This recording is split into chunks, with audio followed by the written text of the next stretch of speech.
টাঙ্গাইল এলেঙ্গায় বয়ানে গেলাম, যেই বাসায় খাবারের ব্যবস্থা করেছে, বাড়ি এত সুন্দর, চোখ ধাঁধানো বাড়ি, দেখলেই কলিজা ঠান্ডা হয়ে যায়। এবার বাড়ির মালিকের সাথে অনেক সময় গল্প হইল। বাড়ির মালিক বলতে আছে, হুজুর আমি কাঁচা তরকারি বিক্রি করতাম, কাঁচা তরকারি বিক্রি করে করে আমার পেট চালাইতাম, কাঁচা তরকারি বিক্রি করে এত দামি বাড়ি কেমনে বানাইছেন? এক কথায় তার উত্তর হলো, তিনি বলল যে আমার রব আমাকে এই নিয়ামত দান করেছে, অল্পের ভিতরে বরকত বাড়ায়া দিছে। আমি বললাম কেমনে এই বরকত আসলো, কোন রাস্তা দিয়া? তিনি জবাব দিতেছে, প্রতিদিন সকালবেলা আমি সবজি কেনার জন্য গ্রামে যাই। কষ্ট হয় আপনাদের? সবজি, কাঁচা তরকারি, কদু, ঝিঙ্গা, তুরই, বটবডি, পেঁপে এগুলা কেনার জন্য আমি ভ্যান নিয়ে গ্রামে যাই। আমি রাত্র প্রায় 4টার সময় ঘুম থেকে উঠি। ঘুম থেকে উঠার পরে উজু বানাইয়া অল্প কিছু টাকা নিয়ে আমার ভ্যানটা নিয়ে আমি রাস্তা দিয়া চালাইতে চালাইতে চলে যাই সেই ক্ষেতের দিকে, গ্রাম্য বাজারে। আজান হয়ে গেলে ভ্যান রাইখে আমি নামাজের জন্য মসজিদে ঢুকে পড়ি। নামাজ শেষ হওয়ার পরে আবার আমার ভ্যান নিয়ে আমি আমার গন্তব্যে রওনা হই। ঘটনাক্রমে একদিন সবেহ সাবেকের আগে এখনো পর্যন্ত সূর্য ওঠে নাই। রাস্তা দিয়ে আমি হাঁটতেছি, কিছু দূর যাওয়ার পরে একজন বৃদ্ধা মহিলাকে দেখলাম লাঠিতে ভর দিয়ে দাঁড়িয়ে আছে। আমি ভয়ে পেয়ে গেছি। প্রথমে ভাবছি হয়তো কোনো জিন হতে পারে। সাদা কাপড় পরা, সাদা চুল, হাতে একটা লাঠি, সেটাও দেখি সাদা লাঠি। ভয়েতে আমার কলিজা মুখের কাছে চলে আসছে। মনে করছি হয়তো কোনো জিন হবে, না হয় কোনো ফেরেশতা হবে। পরে বুঝলাম না, সে মানুষ। কাছে গেলাম, সে আমার দিকে হাতটা বাড়ায় দিল। 5টা টাকা দাও, 1 পিস রুটি কেনার মতো টাকা আমার কাছে নাই। গরিব মানুষ আমি। অনেকের দরবারে হাত পাচ্ছি, কেউ দেয় নাই। তুমি নামাজিওয়ালা মানুষ, দেখছি মসজিদ থেকে বের হয়েছ, তোমার কাছে হাত বাড়াইছি, ফিরাইয়া দিও না। 5টা টাকা হইল, আমাকে তুমি দাও, 2 পিস রুটি কিনে খাবো। হুজুর বিশ্বাস করেন, তখন আমার পকেটে মাত্র 5টা টাকাই ছিল, আর কোনো টাকা ছিল না। আমি সিদ্ধান্ত নিলাম, ফজরের নামাজ পড়ছি, মনটাও ভালো লাগতেছে। একজন গরিব মহিলা মানুষ 5টা টাকার জন্য হাত বাড়াইছে, যাক আজকের সকালের নাস্তা আমি করব না, 5টা টাকা আমি তাকে দান করে দিলাম। যখন 5 টাকা তার হাতে দিলাম, সে আমাকে বলল, বল তোর কি লাগবে? এবার আমি বলতে আছি, তুমি তো দেওয়ার মালিক না, তুমি তো বড় ফকির। মহিলা বলতে আছে, আমি আর তুমি দুইজনই ফকির, কিন্তু তোমার আমার রব মোটেও ফকির না। আল্লাহু আকবার জোরে বলেন। তুমি আমি দুইজনই ফকির, আল্লাহ কি ফকির? সে তো ফকির না। হুজুর কথাটা শোনার সাথে সাথে আমার কলিজার ভিতরে কে যেন একটা পার মারছে। আসলেই তো আমিও ফকির, উনিও ফকির। ধনী কে?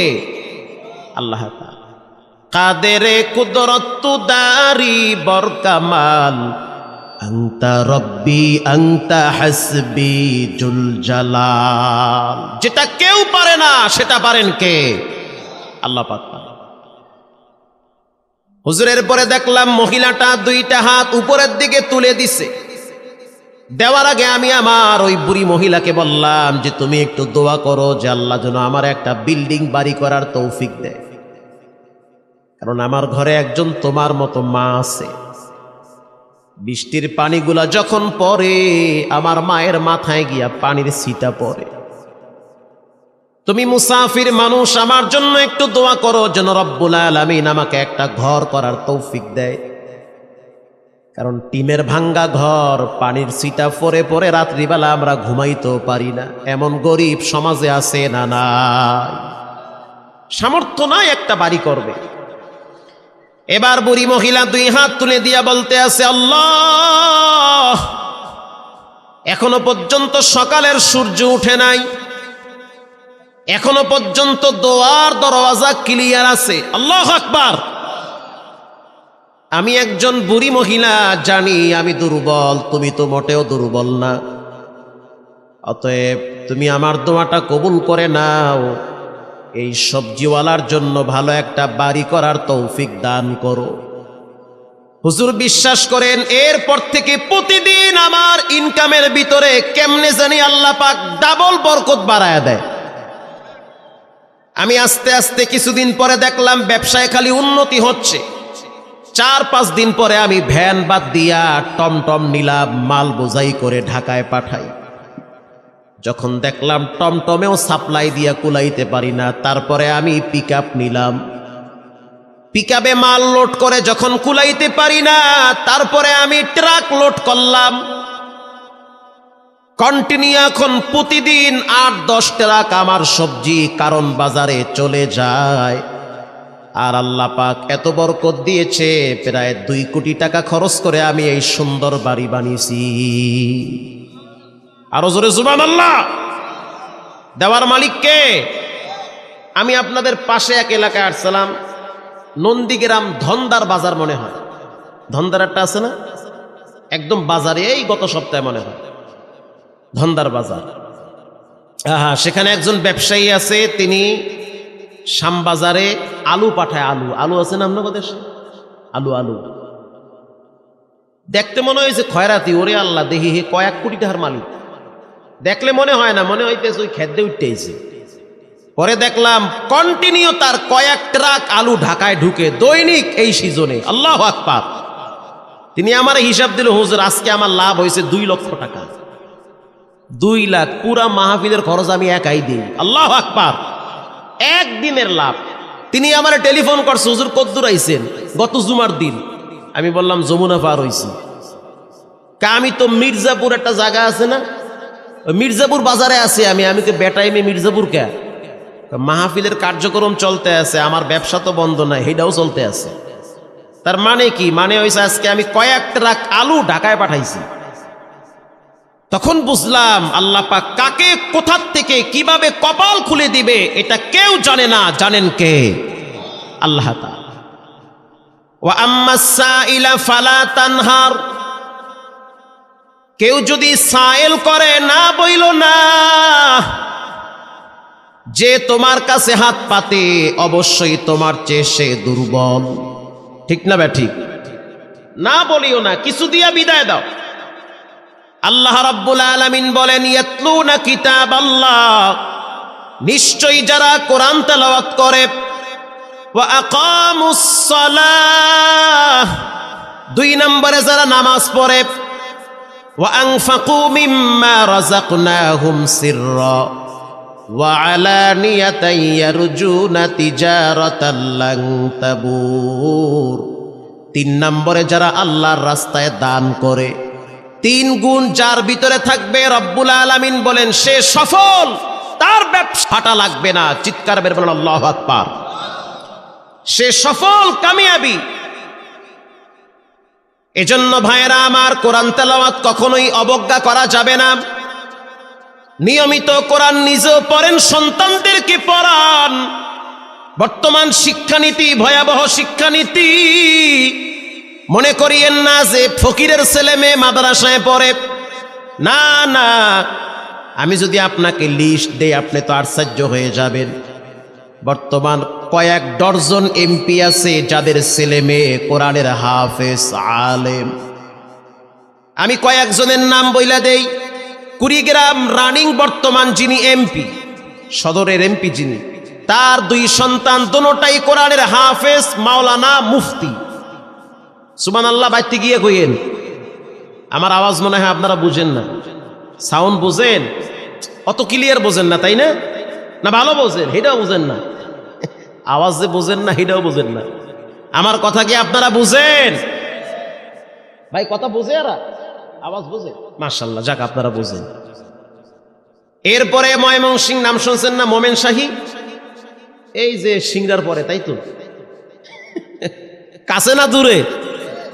কত দূরে? ওই যে তারাস না, ওই ময়মনসিংহ অনেক দূর।